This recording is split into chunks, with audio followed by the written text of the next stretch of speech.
नमस्कार। आज हम फणीश्वर नाथ रेणु की एक बहुत ही कमाल की कहानी संवदिया की दुनिया में उतरने वाले हैं। ये कहानी है एक संदेशवाहक की जो एक ऐसी दुनिया में फंस गया है जो तेजी से बदल रही है और उसे अपने कर्तव्य और अपनी भावनाओं के बीच किसी एक को चुनना है। चलिए आज की बातचीत इसी एक सवाल से शुरू करते हैं।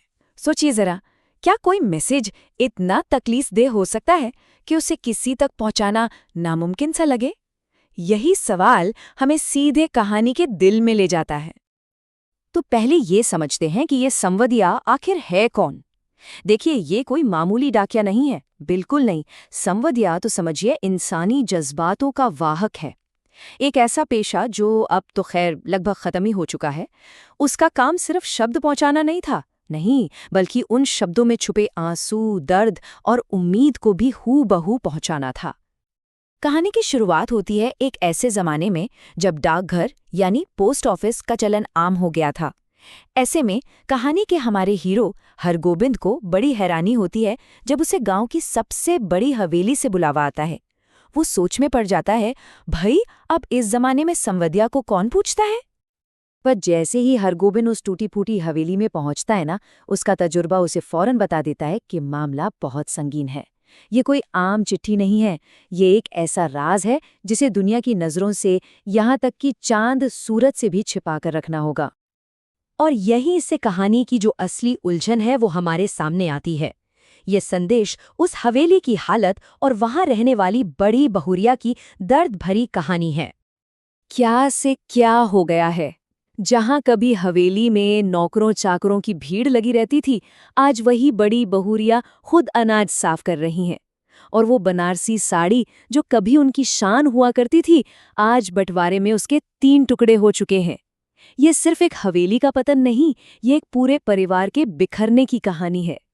और इस बेबसी को और बढ़ाने के लिए गांव की बनियाइन मोदियाइन बीच आंगन में बैठकर जोर जोर से अपने उधार के पैसे मांग रही हैं। सोचिए, बड़ी बहुरिया के बचे खुचे मान सम्मान की भी धज्जियां उड़ रही हैं। और फिर बड़ी बहुरिया अपना वो दिल दहला देने वाला संदेश सुनाती है।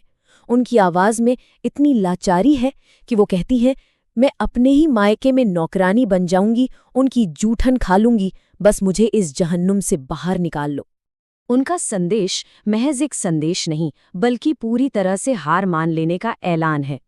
वो कहती हैं कि वो भूख और अकेलेपन से तंग आ चुकी हैं, यहाँ तक कि उनके मन में आत्महत्या के ख्याल आ रहे हैं।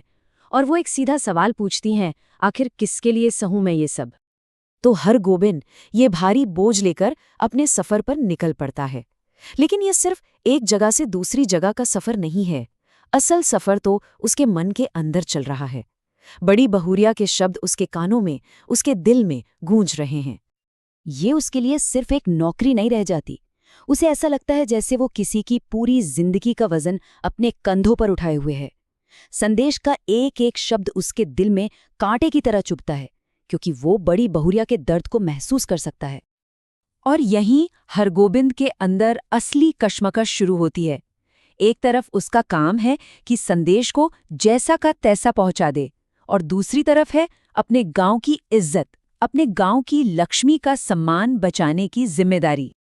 उसके दिमाग में बस एक ही बात घूम रही है, अगर मैंने ये सच बता दिया तो मेरे गांव की कितनी बेइज्जती होगी। लोग क्या कहेंगे, गांव के नाम पर थूकेंगे कि देखो, जिस बहू को ये लोग लक्ष्मी मानते हैं उसे भूखा मरने के लिए छोड़ दिया है। और फिर बड़ी बहुरिया के मायके पहुंचकर हरगोबिंद एक ऐसा फैसला लेता है जो सब कुछ बदल देता है। वो सच को दबा देता है और एक ऐसा झूठ बोलता है जो उसकी वफादारी से पैदा हुआ है। वो पूरी कहानी ही पलट देता है। जहां उसे कहना था कि बड़ी बहुरियां भूखी प्यासी हैं, वहां वो कहता है, अरे नहीं, वो तो मजे में है, पूरा घर संभाल रही हैं। वो उनकी बेबसी को उनकी जिम्मेदारी में बदल देता है, सिर्फ इसलिए ताकि गांव की और उनकी इज्जत बची रहे। वहां उसकी खूब मेहमान नवाजी होती है, तरह तरह के पकवान पर उससे जाते हैं, लेकिन हर निवाला उसके गले में फंस जाता है। उससे बस एक ही ख्याल आता है कि वहां बड़ी बहुरियां उबला हुआ साग खा रही होंगी। ये अपराध बोध उसे एक दाना भी खाने नहीं देता।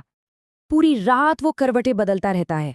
उसका अपना झूठ उसे सोने नहीं देता। वो तय करता है कि सुबह उठकर सब सच सच बता देगा। लेकिन जब सुबह होती है तो उसकी हिम्मत जवाब दे जाती है और वो चुपचाप वापस लौटने का फैसला कर लेता है। हरगोबिंद की वापसी का सफ़र बहुत ही मुश्किलों भरा है, लेकिन शायद यही सफ़र ज़रूरी था, क्योंकि ये उसे हमेशा के लिए बदल देता है। अब वो सिर्फ एक संवदिया नहीं रहता।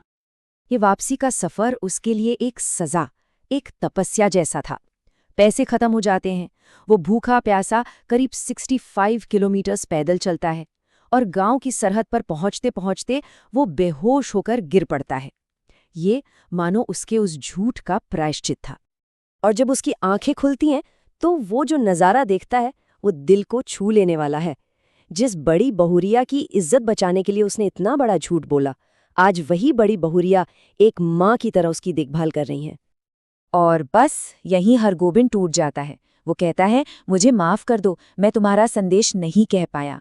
वो एक प्रण लेता है, एक वादा करता है। वो कहता है, मैं तुम्हारा बेटा हूँ, तुम पूरे गांव की माँ हो, तुम कहीं नहीं जाओगी, अब से तुम्हारा सारा काम मैं करूँगा। बड़ी बहुरिया कुछ बोलती नहीं है। सच तो ये है कि वो भी अपना संदेश भेजकर पछता रही थी। वो बस चुपचाप अपनी माँ के घर से आया हुआ थोड़ा सा चूड़ा गर्म दूध में मिलाकर हरगोबिंद को देती हैं। ये उनकी खामोश माफ़ी थी, एक खामोश स्वीकृति, और ये उन दोनों के लिए एक नई शुरुआत थी। ये कहानी हमें एक बहुत ज़रूरी सवाल के साथ छोड़ जाती है। आज की इस दुनिया में जहां हम एक सेकंड में मैसेज भेज देते हैं, क्या हम सच में संवाद कर रहे हैं, या फिर असली संवाद के लिए आज भी शब्दों से ज़्यादा हमदर्दी, जिम्मेदारी और इंसानियत की ज़रूरत है? सोचिएगा ज़रूर।